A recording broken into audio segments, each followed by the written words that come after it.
So, hello everybody. My name is Goda. I am a founder of Wines and Pearls. We are a boutique travel agency in Turkey, Istanbul, and we focus on wine tourism in the country. I think I've told you before that I've been to Istanbul and it's one of my favorite places. Mine too. We have something in common.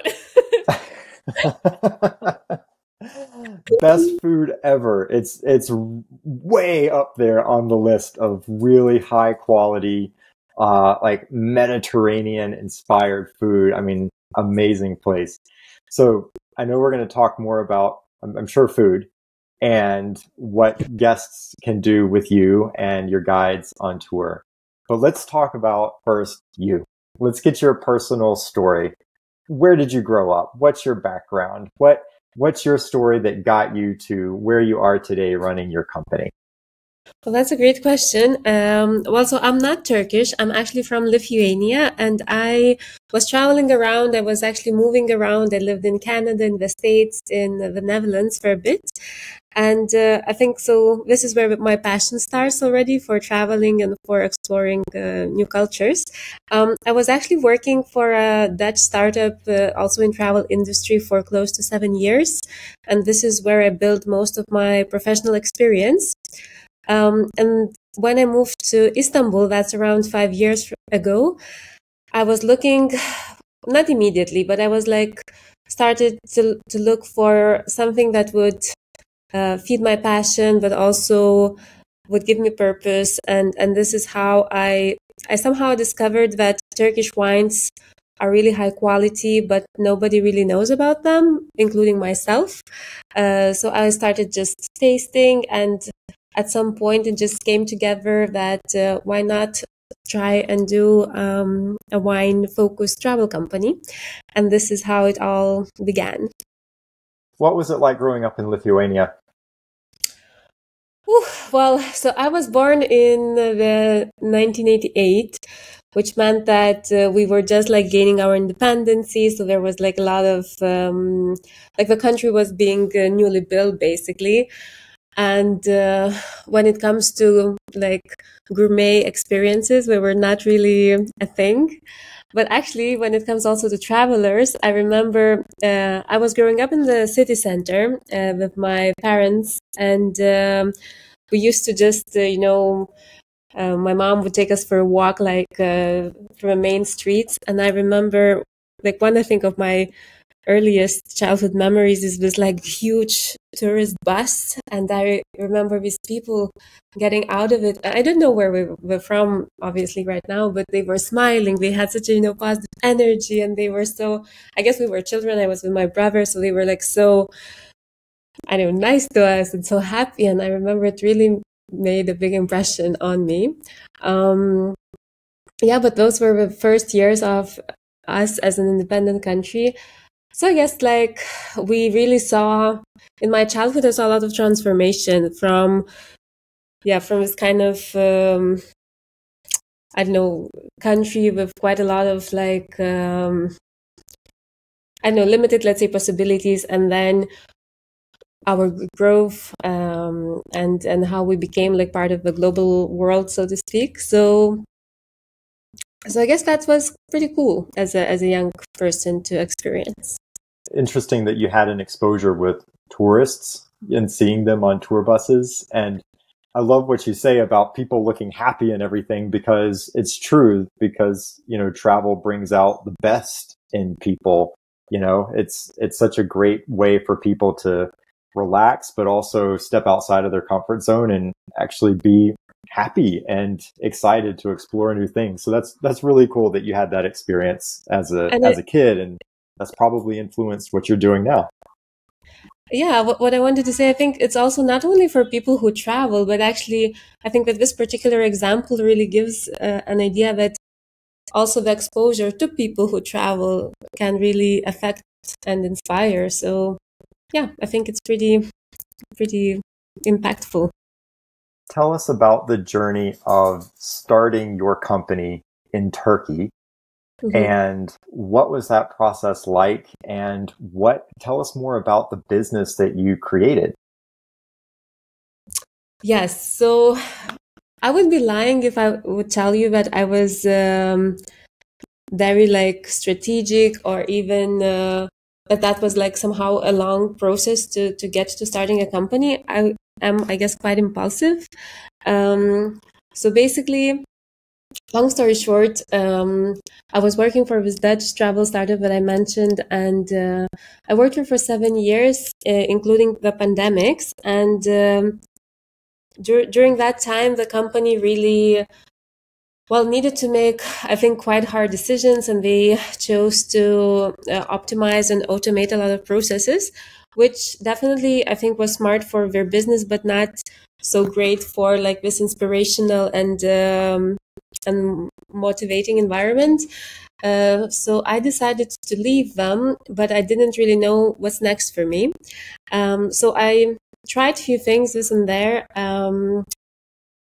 And actually, again, it's like maybe a bit of a storytelling, but I was walking my dog. It was a rainy Sunday afternoon, and I was really like, oh, what's next for me? And I was reflecting what was the most inspiring and happy position in my retrospective in my career life. And I used to be a destination manager before, and that meant that I was managing the portfolio of the country, the community in the country we were selling our services in my previous job. And then I thought, but that ship has sailed. And then I was like, but has it? Can I create my own ship? And this is how that somehow idea was sparked. And then I was looking for a niche in the market because, Turkey is a very busy place as a tourist destination, and there are plenty of highlights tours, plenty of even food tours.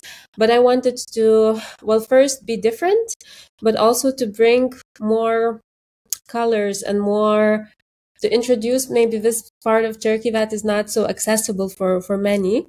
So wine just seemed to be a great topic and a great niche to tap in, and I'm very happy I chose that. Was it a difficult process coming from abroad and starting this company? I know you said you weren't strategic about it, but clearly you've figured out how to make things work. So was that a difficult process for you?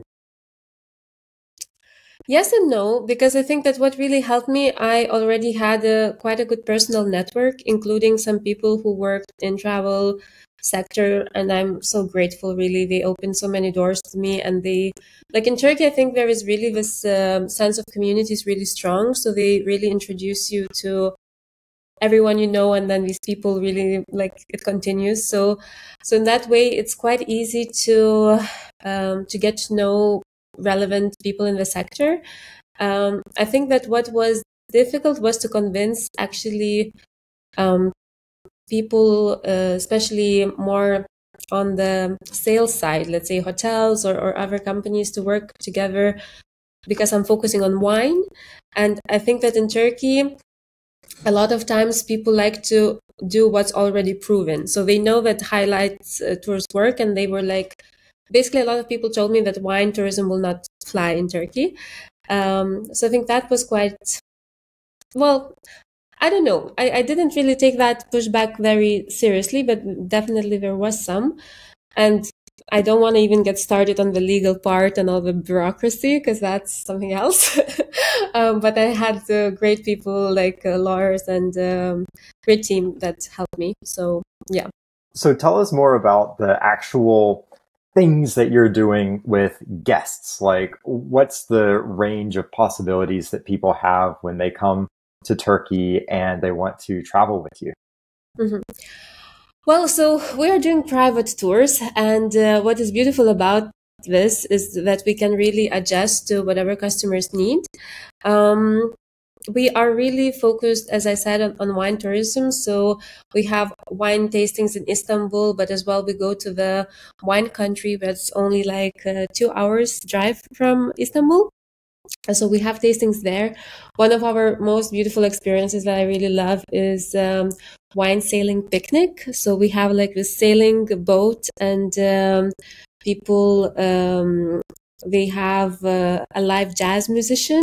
They have a wine picnic and like a little wine cart. So they have also all the information about wine we're drinking that's paired with local snacks, cheeses, Oh, and all that that. sounds awesome. Oh, Yes, that sounds so cool. you should definitely come and try it. We have a lot of couples, like newlyweds, that Yes. are and it's like 2 hours sailing to the Marmara Sea, like towards the islands. In the sunset, it's really a beautiful one. Yeah, so I think that's one of our pearls at the company, and definitely we also have plenty of culinary experiences, the same history tours, but we do it more with an authentic lens. Let's say I have an Agatha Christie tour. So it's not only about sultans and it's not only about this Asian history that Turkey is famous for, and rightfully so, but definitely there's way more than that to discover here. Something that I think a lot of tourists miss is that when you do some of the like highlight tours, it's very much like what we would call a whistle stop. You know, you kind of just go check, check, check, like you're seeing them, but it doesn't really help you get under the surface and really understand. And that's where this storytelling aspect comes into it. And so that you're weaving in more of a story that fits the history. That's so smart because that makes the experience so much better and so much more memorable for people that go there. Because I'm assuming that a lot of folks, when they travel to Istanbul, they may not know as much about the city as if they were traveling to maybe a more frequently visited place like London or Paris. Istanbul is still a bit unknown to a lot of people. Do you find that with your guests when they first get there? I agree. I think Istanbul has a lot of stereotypes of being like a Muslim city, which it is. Like Turkey is a Muslim country, of course, but Istanbul is really like in the middle of East and West. So, like, yeah, winemaking itself is such an old tradition here and such an old craft that a lot of people don't know. They even get surprised that you can actually freely drink alcohol here. And also think that what is beautiful about Istanbul and what I try to highlight as well is that it is a very much still a cosmopolitan city today. So there is like contemporary art. There are like, these rooftop bars that are trendy and yeah, going like even when we talk about culinary scene, there's a lot of heritage, but there are also now Michelin star restaurants in Turkey. And there's like such a beautiful mixture. And I think that um, a lot of people come here for the history of the city, which is super rich and interesting to discover. But many of them get surprised that it's actually a super modern and innovative city as well. So, like I mentioned, I've been to Istanbul. I've actually been twice, I think. I think Come only again, the twice. big wine. And it's amazing. I would absolutely come again because it's a big city and there's so many different ways to experience it.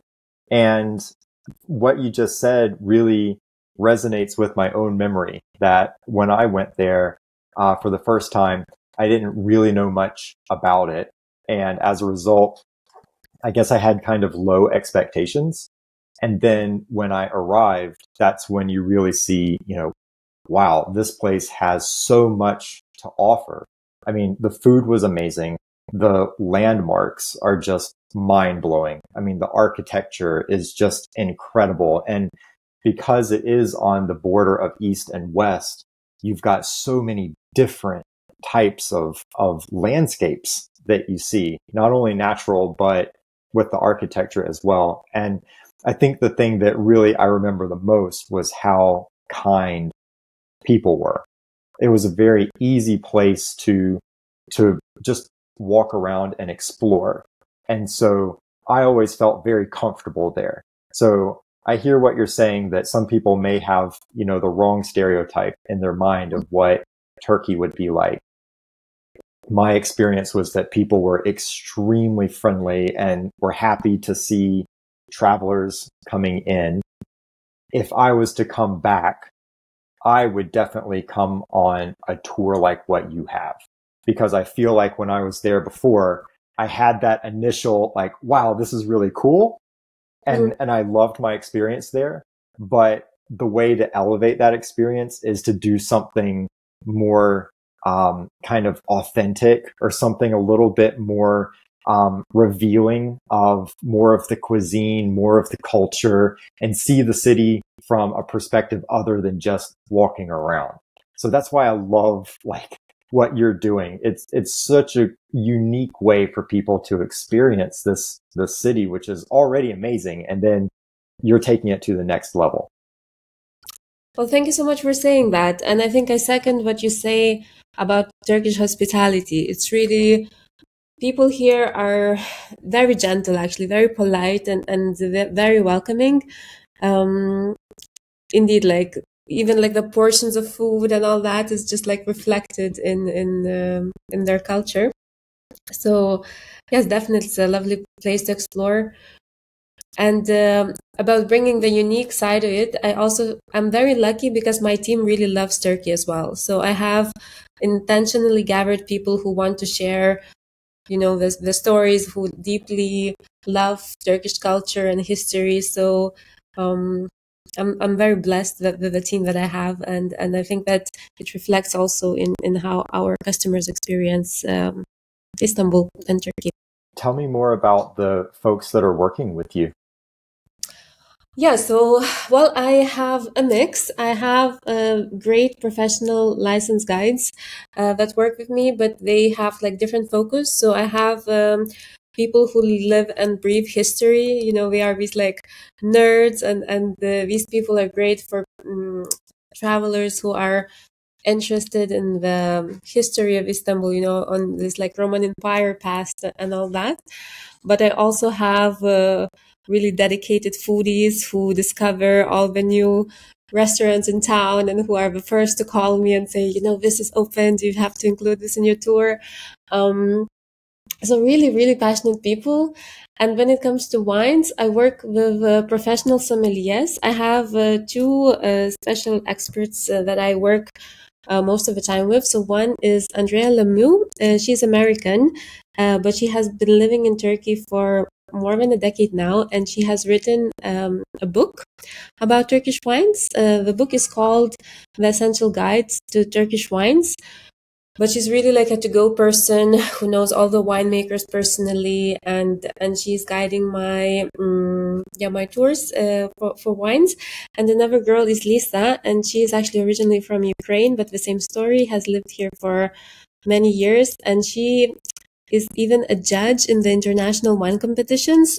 So she participates in, let's say, in London wine fair, and is a judge there. So really like super high quality people who again love what we do, and we want to talk about it. We want to introduce these parts of culture to the travelers, because again, it's not so much known, and maybe not so like the expectation, I think, for Turkish wines is quite not super high, and I think it's super nice to discover that they really can compete with French wines and so on. So really great team.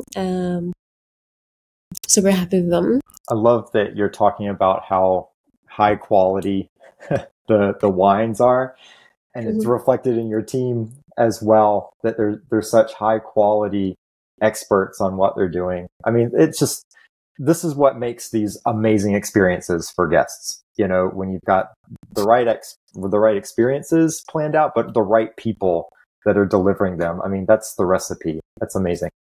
That definitely makes a difference, and I feel like this was also one of my kind of point of view when I was entering the market, because Turkey really, there's like so many travel agencies, like so many the same highlights tours, but I feel like even for people who love history, the history has to be told not on the superficial level, but, you know, really in depth and with passion. And the same for people who love wine. It's easy, you know, just to take a few sips of different kinds of wine, but to understand how it's made, what's the history behind it. So it's part of the purpose of Wines and Pearls to really bring in-depth knowledge and in-depth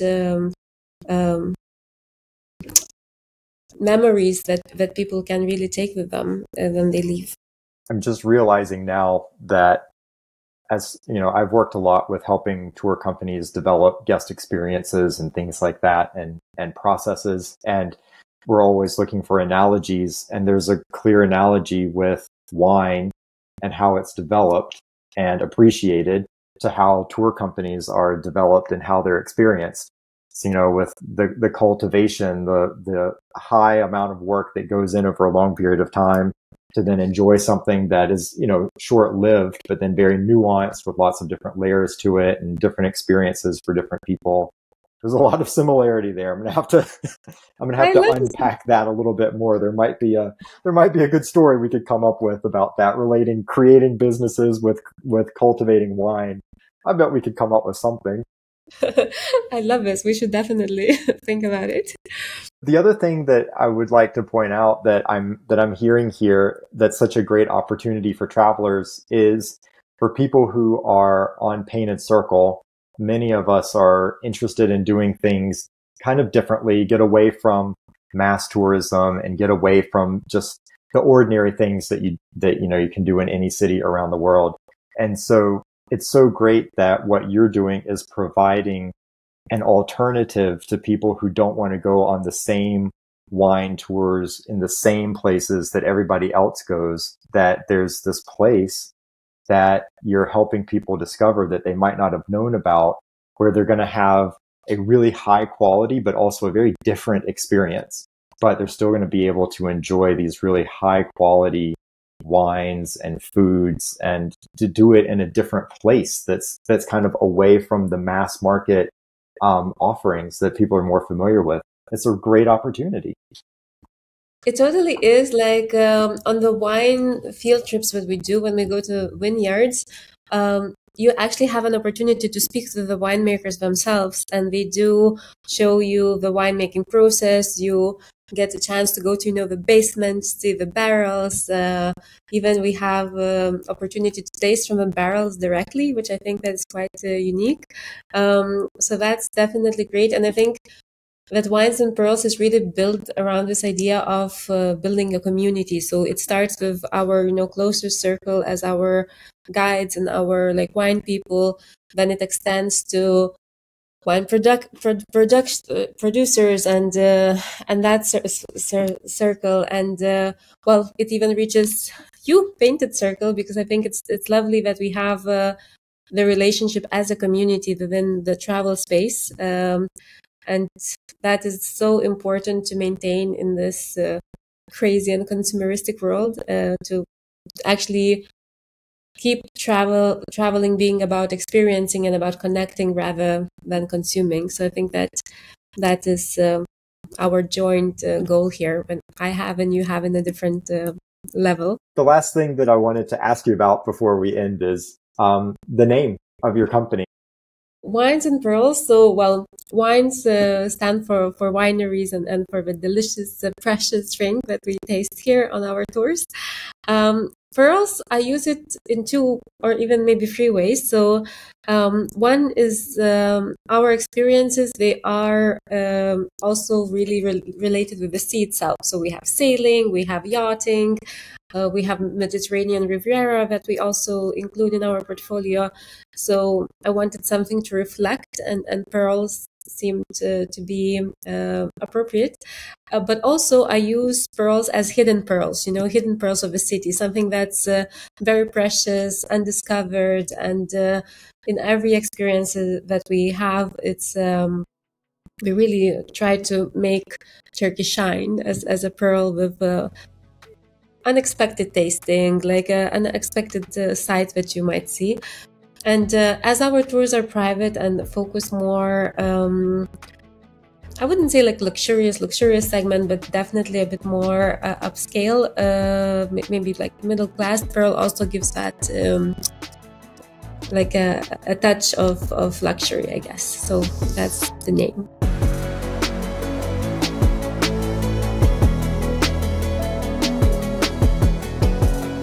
Thanks so much for listening to this episode of our podcast. The Painted Circle community is full of passionate people around the world who are part of the movement of making travel a force for good. And we need you to join us. Head over to paintedcircle.com to join for free. From there, you can connect with great businesses, read more about great experiences around the world, and upgrade to our Radius membership if you want to start getting really amazing deals at all of the businesses in our community. You can also find us on Instagram at painted.circle. We love messages from you, so just say hi or give us some suggestions on other experiences that we can add to our site. Thanks again for being here. Now let's get out there.